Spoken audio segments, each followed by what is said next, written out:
قلندر پاک رحمۃ اللہ علیہ جب تشریف لائے تو ان کو بھی پتا تھا کہ وہ ایک مسلم کمیونٹی میں آئے، ان کو بھی پتا تھا مسلمانوں کے کیا فرائض ہیں، مسلمانوں کو بھی پتا ان کے اوپر کیا فرائض ہیں، لیکن جو ہم سب کے جو باطن کے ایشوز تھے اس سے ہم بے خبر تھے۔ وہ ایکچولی اس باطن کو ایڈریس کرنے آئے تھے کہ ہمارے باطن اور ظاہر کا ایک سنک پیدا ہو جائے۔ ہم نہا تو لیتے ہیں، ہم غسل بھی کر لیں گے، صاف کپڑے بھی پہن لیں گے، وضو بھی کر لیں گے، لیکن بقول سلطان باہو کاگ گٹے مل مل دھویں تیرے منو نہ گئی پلیتی ہو، وہ جو ہمارے اندر جو پلیتی ہے اس کو کون نکالے گا؟ قلندر پاک اس لیے آئے تھے۔ اب قلندر پاک کو ہم بریکٹ نہ کر دیں کہ انہوں نے اے نہیں کیا تو انہوں نے نماز نہیں پڑھائی۔ تو ایک دفعہ وہ داتا دربار میں لوگوں نے بہت ضد کی کہ بابا جی آج آپ نماز پڑھائیں، انہوں نے کہا چلو دوڑو یہاں سے۔ وہ انہوں نے بہت ضد کی اور بابا جی کو کھڑا کے بعد اثر کا وقت تھا، بابا نے کہا چلو، اور اس کے بعد جب سجدے کا وقت آیا لوگ سجدے میں گئے، وقت گزر گیا، بابیوری چلے گئے، لوگ سجدے میں ہی رہے۔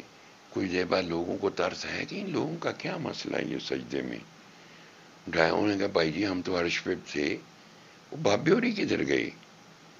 یعنی کہ وہ دیکھو ایک جھٹکے میں آپ کو آر پار کرا دیں تو آپ کو ہوش بھی نہ رہے، لیکن ہم نے ہوش کی دنیا میں رہنا ہے۔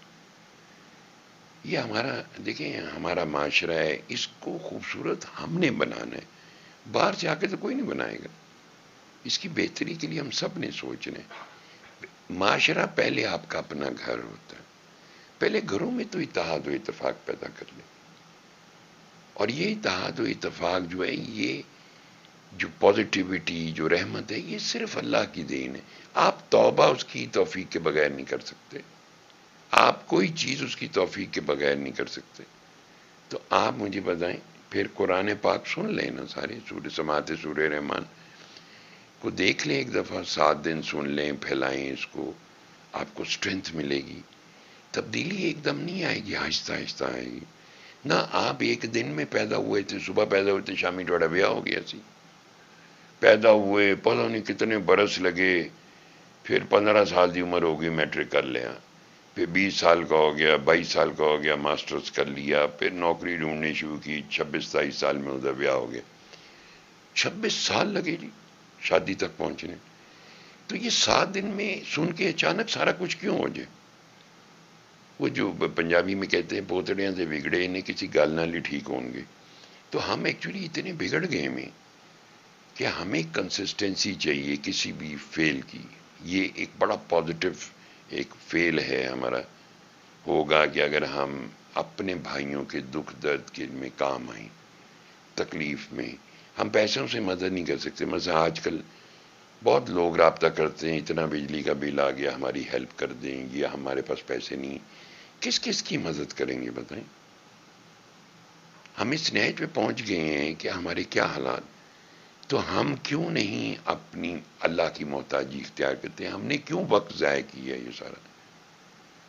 ہمیں نہیں پتہ کہ کب مہنگائی آتی ہے، ہمیشہ سستا وقت بھی آتا ہے، مہنگائی بھی آتی ہے، اللہ کی رحمت سے آتی ہے نا۔ اللہ ناراض ہو گیا تو بس پھنس گئے، تو ہم نے سب کو پکڑا، اللہ کو چھوڑا، اس لیے ہم پھنس گئے سارے۔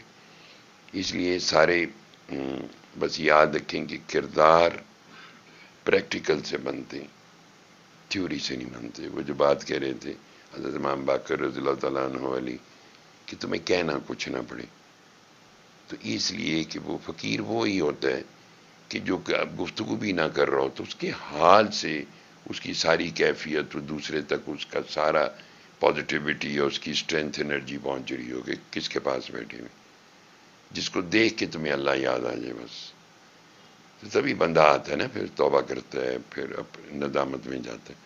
تو یہ بہت ضروری ہے کہ ہم سب ایک دوسرے کی ہیلپ اس سماعت سورہ رحمان کے پیغام کے ذریعے کریں، اور باقی جنہ سے جادو ٹونے کوئی اور چیزیں ہوں وہ مجھ سے رابطہ کر لیں، ان چیزوں میں نہ پڑیں خدا کے لیے۔ یہ بڑا مسئلہ ہو جاتا ہے، بعض دفعہ فون تے چیخا مار رہے ہیں، کبھی کچھ ہوا ہے کبھی کچھ آگے مطلب ایک پتہ نہیں ڈوئل پرسنالٹی ہے کیا مسئلہ ہے، ملٹیپل پرسنالٹی ڈس آرڈر جو بھی ہوتا ہے. اور پھر ضروری ہے کہ پہلے مجھے تو لگتا ہے ہم سب کو یہی مسئلہ ہے. ہماری اتنی ملٹی لیئرڈ پرسنالٹیز ہو گئی ہیں. تھوڑی دیر وہ کہتے ہیں نا ہم ابھی جھوٹ بول رہے ہوتے ہیں, اس کے بعد ہم منافقت کر رہے ہوتے ہیں. اس تو بڑا کوئی عصیب ہو سکتا ہے ساڑھے اندر کہ ابھی ہم جھوٹ بولنے تھوڑی دیر بعد منافقت کر رہے ہوں گے, پھر ہم حسد کر رہے ہوں گے. تو یہ کس قدر ملٹیپل پرسنالٹی ڈس آرڈر ہے ہمارے اندر. اس اخلاقی گراوٹ سے لڑنے کے لیے ہمارے لیے ضروری ہے کہ ہم اللہ کے آگے پیش ہوں. یہی ہماری نجات ہے, اس کی بارگاہ میں پیش ہو کے سورہ رحمان سنیں, اس سے دعا کریں, اپنے لیے کریں, لوگوں کے لیے کریں, اس معاشرے کے لیے کریں, تمام مسلمانوں کے لیے کریں. بدلنے والا وہی ہے, دلوں پہ حکومت اسی کی, بدلنے پہ وہی قادر ہے. آپ کو مجزے چونے کی ضرورت نہیں. نبی علیہ الصلوۃ والتسلیم نے فرمایا جب لوگوں نے پوچھا کہ تو اور اپنے نفسوں کو قتل مت کیا کرو, اس کا مطلب کیا ہے؟ آپ نے فرمایا جس چیز کو تم بدلنے کی قدرت نہیں رکھتے اس کے لیے اپنے نفسوں کو ذلیل مت کرو. سو ہم اپنے آپ کو بدلنے کی کوشش کریں. That at least we can do کہ ہم اپنے آپ کو بدل لیں. کوئی ایک کلندر پاک نہیں فرماتے روز رات کو سونے سے پہلے اپنے سارے دن کے افعال کا اعمال کا محاسبہ کرو, کوئی ایک بری عادت ترک کر دو. Practically do it, we have to do it. اس کا لذت فریگرنس جو ہے وہ پریکٹیکل کرنے کے بعد آئے گی. میں کہ انہوں نے ایک سینگ سناندہ جاما پائی جی اور تانو فرق ہی کوئی نہ پے. آپ کو نفس مشورہ دے چل اٹھ چلیے, بہت ٹائم ہو گیا یار. تو اس کا مقصد ہے کہ اگر آپ نے اس کی بات, اس نے آپ کو ڈسکنیکٹ کر دیا, جو آپ بات بولی جا رہی تھی وہ آپ کو سمجھ نہیں آئی, وہ کامیاب ہو گیا نا. تو آپ کو یو ہیو ٹو کاؤنٹر یہی ہے کہ اس نفس کے خلاف جہاد جو ہے وہی اللہ کی محبت کی بنیاد رکھتا ہے.